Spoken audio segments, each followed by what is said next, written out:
Les amis, bonjour, bienvenue dans cette vidéo. C'est un énorme plaisir pour moi de vous avoir une fois de plus aujourd'hui. Dans cette courte vidéo, je vous donnerai un phénomène social qui arrive régulièrement et derrière, ça s'adosse une attitude managériale. Donc, je vous demande d'être attentif parce que c'est quelque chose qui est autour de nous, qui parfois, nous les voyons, mais nous ne comprenons pas comment ça se réalise. C'est ainsi que vous allez voir parfois autour de vous un homme très laid qui a une très jolie épouse. Ça se voit régulièrement. À côté, vous allez parfois rencontrer une femme très intelligente qui épouse un homme moins intelligent qu'elle. Généralement, on se demande comment ça se passe, comment ça s'est fait pour que ce genre de choses se réalisent autour de nous. On a également parfois des femmes hyper diplômées, des femmes bien civiles, bien éduquées, qui ont un très bon niveau d'éducation ou bien académique, accepter être deuxième ou troisième épouse. Et pourtant, tout à côté, vous allez voir une femme qui n'a pas le même niveau, qui refuse carrément la polygamie. Et de l'autre, et on ne comprend pas comment une femme hyper diplômée se retrouve dans une situation où elle accepte être seconde ou troisième épouse. Ce sont des phénomènes sociaux qui arrivent, qui existent, qui sont parfois autour de nous.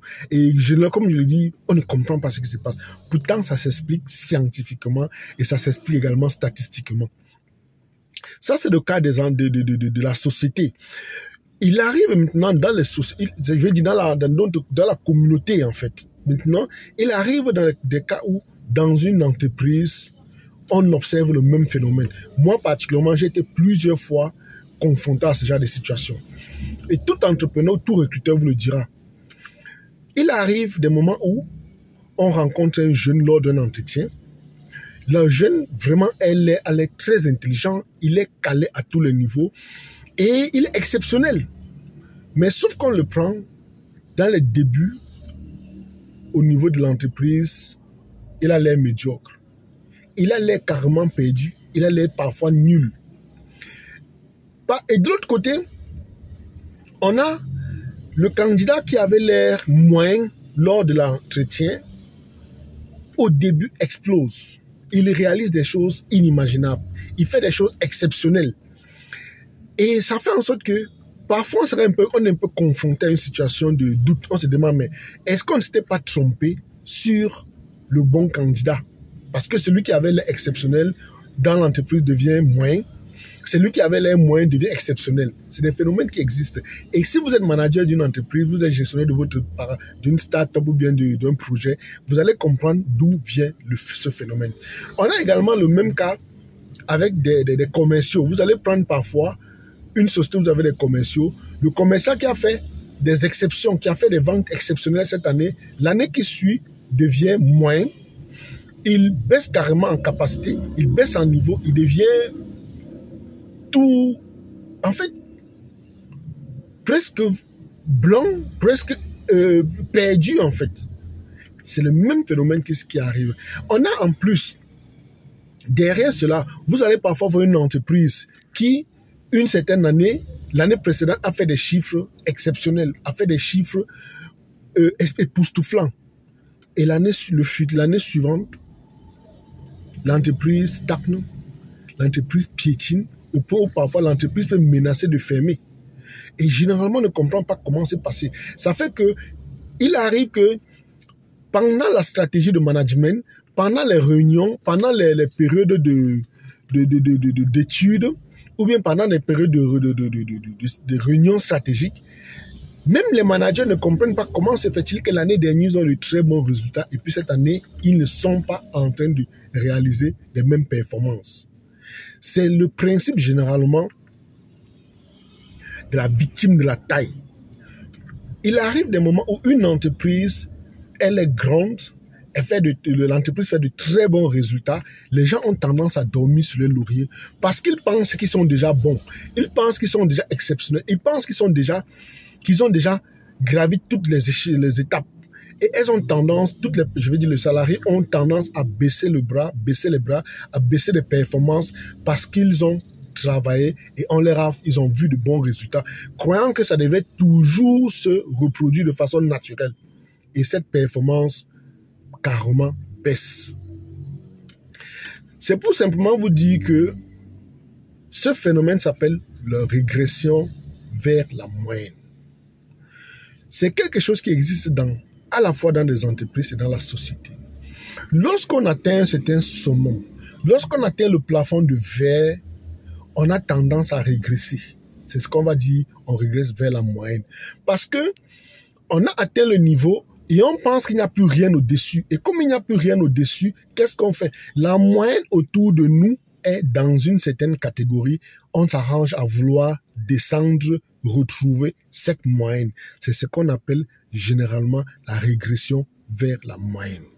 Lorsque vous avez compris ce phénomène, vous avez compris le principe de la régression vers la moyenne, vous verrez et vous aurez maintenant beaucoup plus une explication, vous aurez une explication beaucoup plus logique face aux choses irrationnelles en apparence autour de nous.